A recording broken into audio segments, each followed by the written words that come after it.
Oxygen পরমাণু থাকে? 5 গ্রাম গ্লুকোজে কতটি অক্সিজেন পরমাণু থাকে?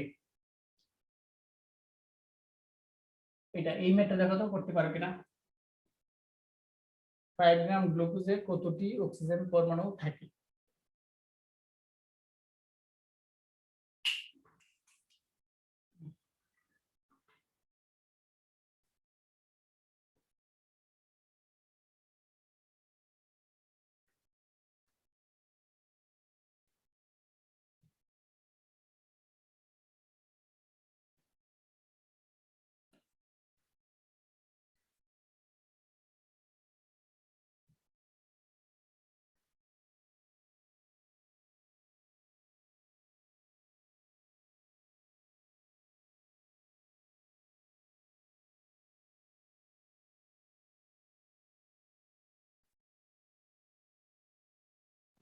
স্যার এটার অ্যানসার কি 1.00 into 10 to the power 23? আনসারটা আমি বানায় দিছি আর কি। আনসারটা তো আচ্ছা আনিকার স্যার, কাছে দিছে। প্রথমে হচ্ছে গ্লুকোজের আণবিক ভরটা বের করব 180। হুম হুম তারপরে এই 180 গ্লুকোজে অক্সিজেন থাকে 6 ইনটু অ্যাভোগাড্রোর সংখ্যা। হ্যাঁ হ্যাঁ রাইট ঠিক আছে। তারপরে 5 গ্রামে থাকে এত। হ্যাঁ রাইট ঠিক আছে। তাহলে 180 গ্রামে থেকে কটা 6 ইনটু কি অ্যাভোগাড্রো সংখ্যক, তাই না? এরকম করছ না? হ্যাঁ স্যার। 180 গ্রাম গ্লুকোজে অক্সিজেন থাকে 6 ইনটু অ্যাভোগাড্রো সংখ্যা, ঠিক আছে? তারপরে 1 গ্রামে কত আর 5 গ্রামে কত। আনিকা কি শুনছো? একটু এরকম আর কি, মানে সংকেত দেখো এখানে হিসাবটা হচ্ছে এরকম যে হিসাবটা এটা পারলে সব পারা যাবে আর কি। যেমন মনে করো 1 মোল গ্লুকোজ যখন বলবা, এটা যখন আমরা বলবো তখন কি হবে, 6 মোল কি 6 মোল হচ্ছে কার্বন পরমাণু, কার্বন পরমাণু প্লাস 12 মোল কত হাইড্রোজেন পরমাণু, হাইড্রোজেন পরমাণু এটা বলতে পারি, প্লাস 6 মোল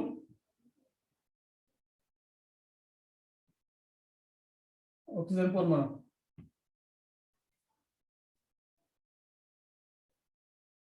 বুঝছো কি? এইভাবে তুমি এই হিসাবে যদি করতে পারো তাহলে সব অঙ্ক করা যাবে আর কি। এখন দেখো একটু জটিলে যাই, আমি কিন্তু প্রথম দিন তোমাদেরকে একটু জটিল ম্যাথ করাইছিলাম। যদি অন্যরকম প্রশ্ন হয়, গতদিন যে প্রশ্ন করছিলাম না যে যদি প্রশ্নটা এরকম বলি 5 গ্রাম গ্লুকোজে কতটি, হ্যাঁ মানে 5 গ্রাম গ্লুকোজে অক্সিজেনের কতটি ইলেকট্রন থাকে, এরকম একটা প্রশ্ন হইতে পারে না? হ্যাঁ স্যার, এরকম একটা। প্রথম দিনে কিন্তু বলছিলাম, বুঝতে হ্যাঁ, পারছো? তখন হ্যাঁ, কিন্তু স্যার। ওই হিসাব করে করা লাগবে, কারণ আমরা যখন ইলেকট্রন হিসাব করি তখন কিন্তু একটা পরমাণুর হিসাব করি, তাই না?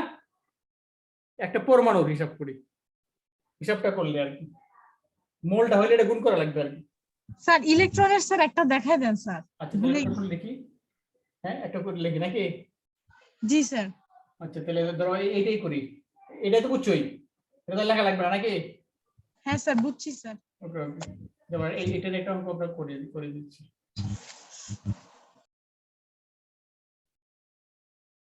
5 গ্রাম গ্লুকোজে কতটি অক্সিজেন, অক্সিজেনের কয়টি ইলেকট্রন থাকে? গ্লুকোজে অক্সিজেনের কতটি ইলেকট্রন থাকে? এটা একবার খুব কঠিন প্রশ্ন, যদি বুয়েট টুয়েটে দেবে মাঝে মাঝে দেয়, ফার্স্টে দেয় অক্সিজেনের কয়টি ইলেকট্রন থাকে, জটিল প্রশ্ন যদি হয় আর কি। এই হচ্ছে প্রশ্নটা। তো আমাকে হিসাবটা কিন্তু আগের মতো করে যাবে। একটু আগে তোমাকে বলছিলাম যে আমি বলছিলাম যে 1 মোল যদি গ্লুকোজ CH12O6 কি হবে 6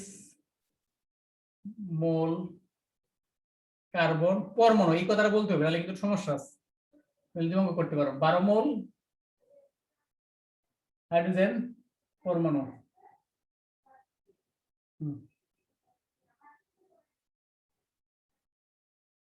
অক্সিজেন মানে অক্সিজেন কত মোল 6 মোল, সরি 6 মোল।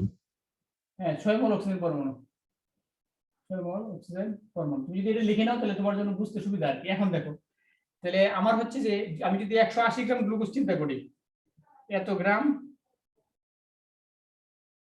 গ্লুকোজে দেখো অক্সিজেন এর ইলেকট্রন থাকে কয়টা, ইলেকট্রন থাকে, অক্সিজেনের ইলেকট্রন, আমরা কিন্তু শুধু অক্সিজেনের হিসাব করতেছি, তাহলে তাহলে মানে কয়টা ছিল 6 ইনটু কত অ্যাভোগাড্রো সংখ্যা ইনটু কি হবে 6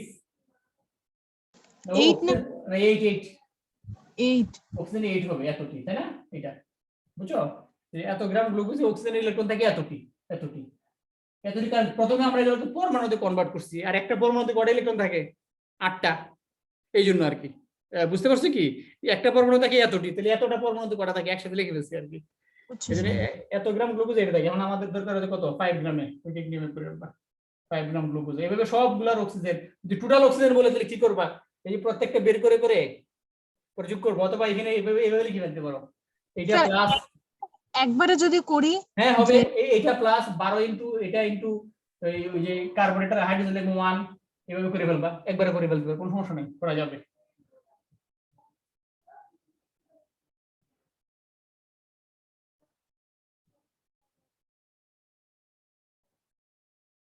আনিকা তুমি কি বুঝছো এটা?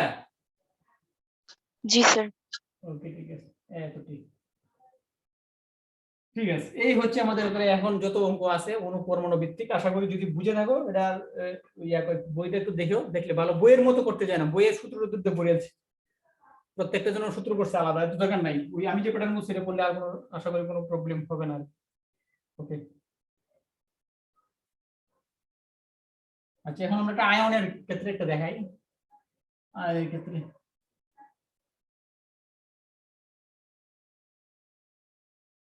আয়ন,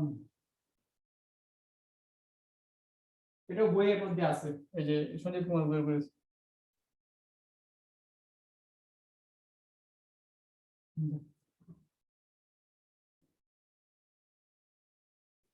দেখো এই প্রশ্ন হচ্ছে এরকম যে, হ্যাঁ,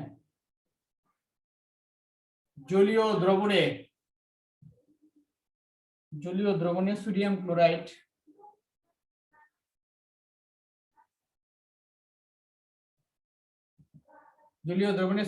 দ্রবীভূত হয়ে সোডিয়াম প্লাস অক্সিয়াল উৎপন্ন হয়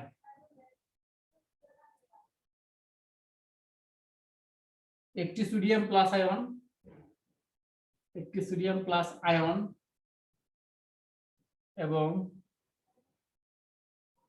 একটি এত সিএল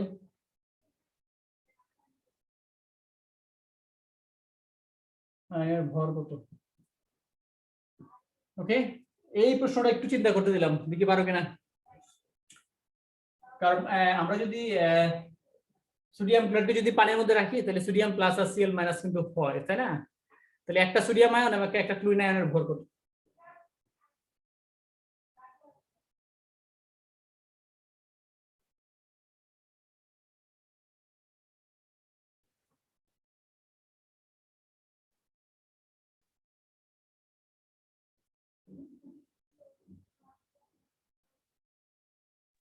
স্যার ভর কি সেই একই থাকবে না? 23 গ্রাম, সোডিয়ামের 23 গ্রামই থাকবে হ্যাঁ না? হ্যাঁ, 23 গ্রামই তো, 23 গ্রামই। ভর তো চেঞ্জ হয় না, এটা জানো না? ভর কি হ্যাঁ স্যার, চেঞ্জ হয়? হবে না। ভর ইলেকট্রনের সাথে ভর কিন্তু চেঞ্জ হয় না।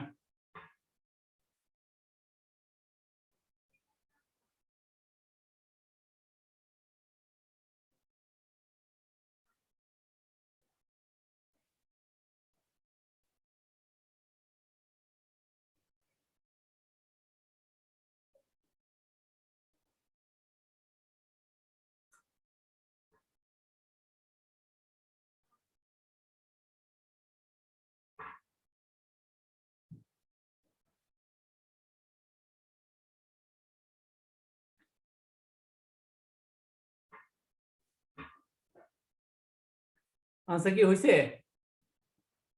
এত সময় লাগবে কেন ভাই, তোমরা তো কি চিন্তা করতেছো বুঝলাম না।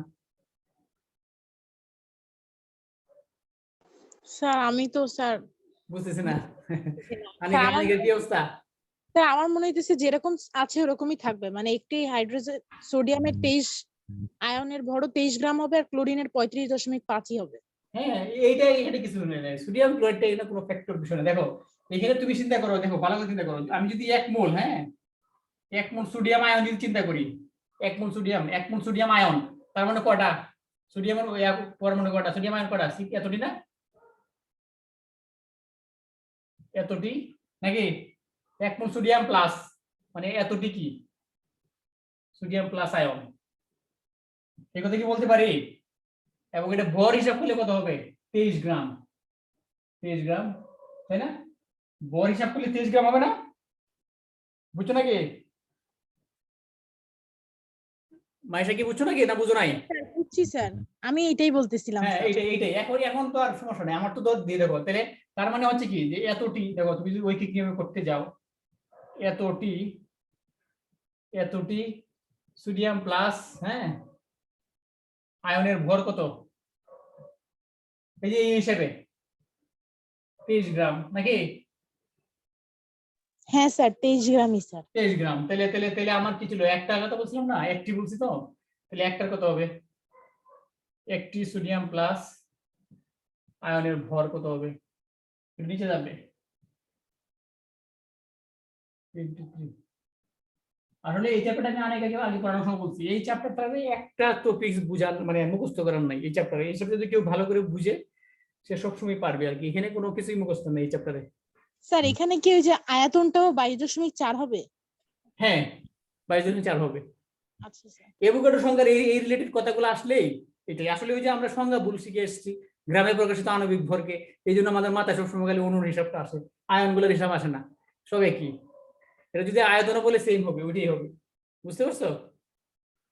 হ্যাঁ যাই স্যার, বলুক এটা না স্যার কেন। আগের গুলোর মতোই স্যার, আমি কি থেকে কি চিন্তা করে ফেলছি। না, হ্যাঁ, বেশি বেশি চিন্তা করলে তো সমস্যা হবে। আমি কখনো বুঝছো নাকি? আর বাকিটা কি বের করা লাগবে, ক্লোরিনটা? না স্যার, ক্লোরিনও সেম 35.5 হ্যাঁ ডিভাইডেড বাই। হ্যাঁ, রাইট রাইট রাইট, ওকে। আচ্ছা,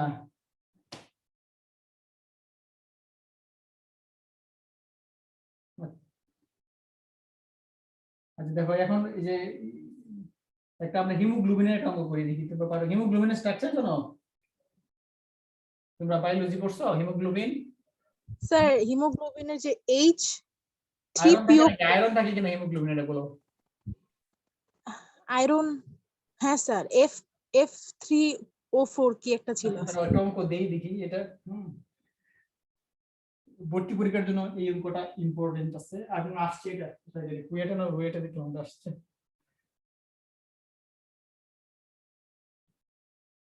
দেখো, আর একটু অন্য টাইপের, মানুষের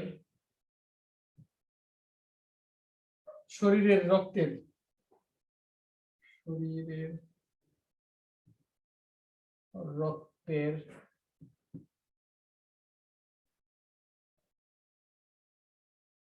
হিমোগ্লোবিনে আয়রনের পরিমাণ, হিমোগ্লোবিনে গ্লোবিনে আয়রনের পরিমাণ, আয়রনের পরিমাণ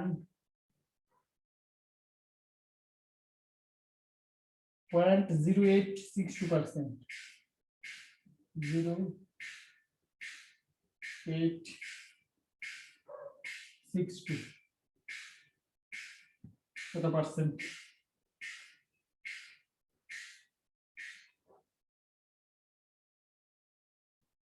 হিমোগ্লোবিনের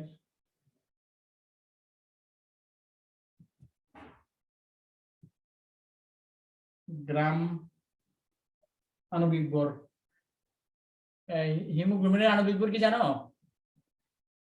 স্যার সংকেতটা ভুলে গেছি স্যার, Fe2O3 নাকি একটা জানি ছিল স্যার। মানে এটা তো অনেক বড় মূল না, এটা অনেক বড় তো, অনেক বড় হিমোগ্লোবিন তো স্ট্রাকচার অনেক বড়, এত গ্রাম পার মোল, দেখছো কত বড় এটা আণবিক ভর। এটা আমার এই মুহূর্তে স্ট্রাকচারটা বলে রাখি, স্ট্রাকচার অনেক বড় কিন্তু হিমোগ্লোবিনের। মানুষের শরীরে রক্তে হিমোগ্লোবিনে আয়রনের পরিমাণ হচ্ছে, আয়রনের পরিমাণ এত পার্সেন্ট, 0.0862%। হিমোগ্লোবিনের গ্রাম আণবিক ভর এত এত এত আর কি, গ্রাম আণবিক ভর হচ্ছে এত, গ্রাম পার মোল বললে প্রবলেম নাই, বলতে পারো, ঠিক আছে। এখন প্রশ্নটা হচ্ছে এত হলে, এত এত হলে আমাদের প্রশ্নটা হচ্ছে হলে প্রতিটি অণুতে আয়রনের পরমাণু সংখ্যা কত, প্রতিটি অণুতে আয়রনের পরমাণুর সংখ্যা কত? একটু চিন্তা করতে হবে আর কি, চিন্তা করো পরমাণুর সংখ্যা কত। আগে প্রশ্ন কয়েকবার করো। ওকে,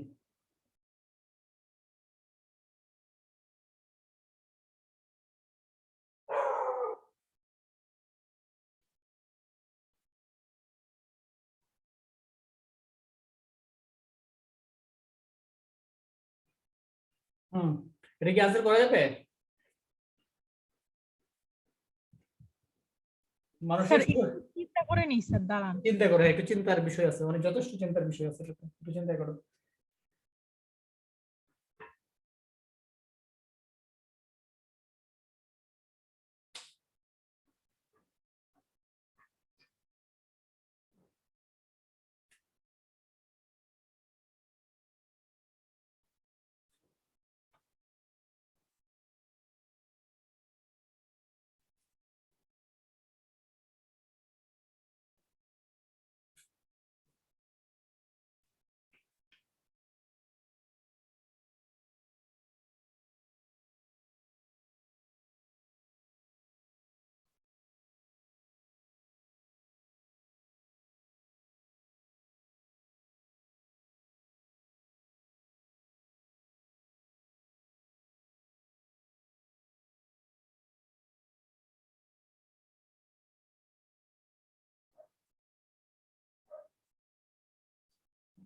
কি পারবা কি?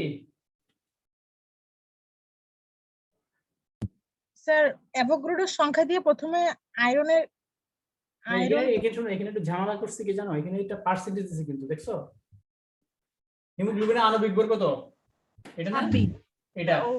হ্যাঁ, তাহলে দেখো, তাহলে তার মানে ওই যে পার্সেন্টেজটা দেখো, যে 100 গ্রাম, হ্যাঁ 100 গ্রাম, মানে আমি আনসার করতে গেলে এইভাবে করতে হবে। 100 গ্রাম হিমোগ্লোবিনে, হ্যাঁ হিমোগ্লোবিনে হিমোগ্লোবিনে আয়রন থাকে কয় গ্রাম? ওই যে 0 কত এত গ্রাম। বুঝতে পারছো, যদি পার্সেন্টেজ দিছে, তাহলে 100 গ্রাম হিমোগ্লোবিনে আয়রন থাকে কতটুকু? এত গ্রাম। আর হিমোগ্লোবিনের ভর কত, তার মানে এত গ্রামে কতটা বের করে আনবো আগে। তাহলে এত গ্রামে বের করে লাই, এত গ্রাম হিমোগ্লোবিনে আয়রন থাকে কয়টা? একসাথে করে দিতেছি, 100 যাবে নিচে, 65,000 যাবে উপরে, এত গ্রাম হবে। বুঝছো, এটা হিসাব করতে হবে, ক্যালকুলেটর হিসাব করলে দেখো তো কত হয়, ক্যালকুলেটর করলে কত আসে, কত আসে এটা 56। তোমার একটু হিসাব করো দেখি, আমি একটু সংখ্যাটা চেঞ্জ করে দিচ্ছি, কত হয় এটা? 56 হয়।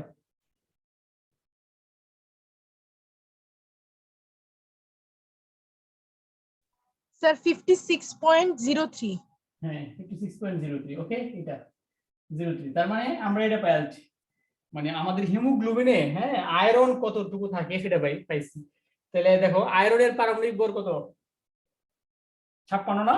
তাহলে 1 মোল, তার মানে আনসার হয়ে গেছে। দেখো তাহলে তার মানে কি, যে 56 এত গ্রাম আয়রন, আয়রন মানে কি কত মোল, সমান সমান কত? 1 মোল না?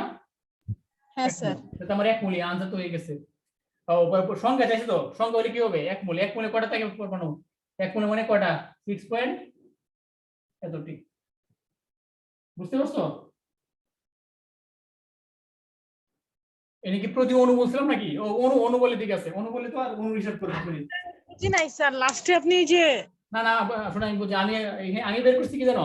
আচ্ছা আমরা এই অটুকু বুঝলাম, আমরা কি বের করছি, যে 56 গ্রাম আমার আয়রন আছে, তাই তো?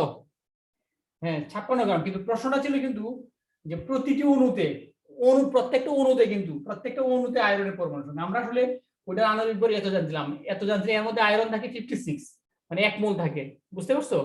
1 মোল মানে, একটু ভালো করে আবার বলতেছি, দেখো যে 100 গ্রামে থাকে এটা, তাহলে এত গ্রাম, মানে আমরা তো হিমোগ্লোবিনের নিশ্চয়ই একটা স্ট্রাকচার আছে, এখানে আয়রন আছে, ওটার মধ্যে আয়রনের পরিমাণ হচ্ছে তোমার এটা, তার মানে 56.023 মানে কি, এটা 1 মোল না? আয়রনের ক্ষেত্রে, শুধু হিমোগ্লোবিনের কথা বাদ দাও, শুধু আয়রন তাহলে কয় মোল আছে? 1 মোল। তাহলে 1 মোল আয়রনের পরমাণু কয়টা? অ্যাভোগাড্রোর সংখ্যা স্যার। মানে আমরা যদি মানে ওই যে পরমাণুর যদি হিসাবটা করি, তাহলে তাহলে দেখো, তাহলে এক অণুতে কি থাকবে? একটাই থাকবে। এটা মনে বুঝছো না? এক অণুতে একটা কেন? কারণ স্যার বলো। এখানে স্যার কেবল বের করলাম যে 65,000 গ্রামে শুধুমাত্র এতটুকু আয়রন থাকে, হ্যাঁ এরপরে বের করবো না যে ধরেন এই যে অ্যাভোগাড্রোতে থাকে হচ্ছে 26, হ্যাঁ অ্যাভোগাড্রোতে থাকে এই হচ্ছে এই আমরা এটা বের করে লাই প্রতি মোল। দেখো হিমোগ্লোবিন এটা বের করলে সমস্যা কি? দেখো এমনি বড় অঙ্ক কিন্তু আমি শর্টকাট করে দিচ্ছি। প্রতি মোল হিমোগ্লোবিনে, ঠিক আছে, আয়রন কত, আয়রনের মূল সংখ্যা কত, আয়রনের মূল সংখ্যাটা বের করে লাই। মূল সংখ্যা কত?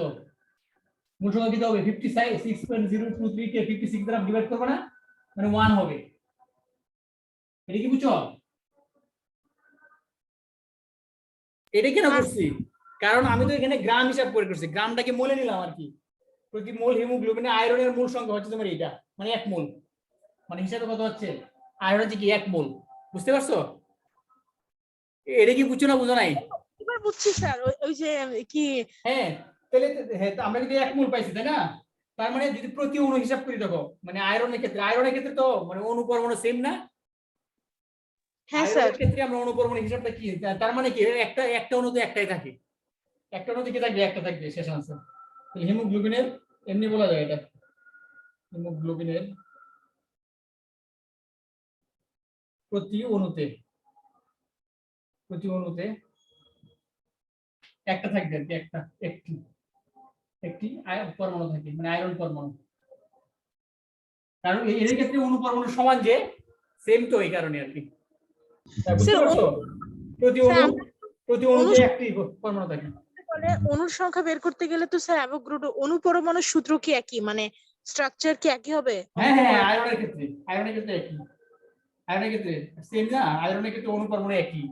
যেমন মনে করো অণুর ক্ষেত্রে ঝামেলা আছে, এটা পরমাণু এটা অণু, আয়রনের ক্ষেত্রে দুটো একই, সেম জিনিস, এই কারণে আর কি। কি বের হয়ে গেছে ক্লাস থেকে নাকি? আমি বুঝি নাই স্যার। আনিকা বুঝো নাই? না স্যার আমি লাস্টে বুঝতে পারতেছি না এক কিভাবে হইলো। কোনটা বুঝো নাই বলো? স্যার প্রতি মোল হিমোগ্লোবিনে আয়রনের মোল সংখ্যা 1 আমি বুঝছি, তারপরে হিমোগ্লোবিনের তাহলে প্রতি অণুতে একটা আয়রন পরমাণু আছে, একটা আয়রন পরমাণু কিভাবে থাকে? একটা আয়রন পরমাণু মানে কি এক অণু, একটা আয়রন পরমাণু মানে কি এক অণু না, এক অণু আর আয়রনের এক অণুতে একই। আয়রনের ক্ষেত্রে আয়রন বুঝো নাই? আচ্ছা এটা আরেকটু সুন্দর, আরেকটা প্যাটার্ন লিখে দিলে বুঝবা। কতটুকু বুঝছো তবে? হ্যাঁ স্যার এতটুকু পুরা বুঝছি। আচ্ছা আচ্ছা, কতটুকু? এই আনিকা মনে ক্লাস থেকে বের হয়ে গেছিল মনে হয়। এখন শুনতেছো আনিকা? জি স্যার। আচ্ছা প্রশ্নটা দেখো, প্রশ্নটা কি ছিল শোনো, প্রতি অণুতে আয়রন কটা, ভালো করে খেয়াল করো। আয়রনের ক্ষেত্রে অণু পরমাণু সেম না?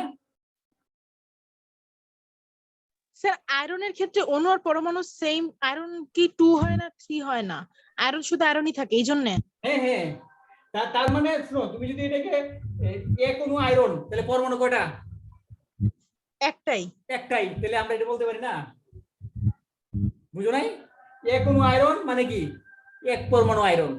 আচ্ছা স্যার এখানে যে আমরা কাটাকাটি করে 1 মোল বের করছি, যেহেতু আয়রন একটা 1 মোল সংখ্যা, তাইলে এর হ্যাঁ। পরমাণু এই জন্য। হ্যাঁ, তাহলে মনে করে এক মোল অণুতে কি থাকবে, এক মোল অণুতে এক মোল কি থাকবে, পরমাণু থাকবে। হ্যাঁ তাহলে স্যার। একটা অণুতে কি একটা পরমাণু থাকবে, এই কথা বলতে পারি না আমরা? কথা কি বুঝছো? যেমন মনে করি এক মোল আয়রনে, এক মোল আয়রন অণু। যে বললেন স্যার 1 মোল অণুতে একটা পরমাণু থাকবে, তাহলে আর দেখো দেখো আমি ক্লিয়ার করতেছি, এক মোল আয়রন অণুতে পরমাণু কটা থাকবে, পরমাণু থাকে কি? হ্যাঁ হ্যাঁ, এক মোল পরমাণু, তাই না? এক মোল পরমাণু, বুঝা গেছে?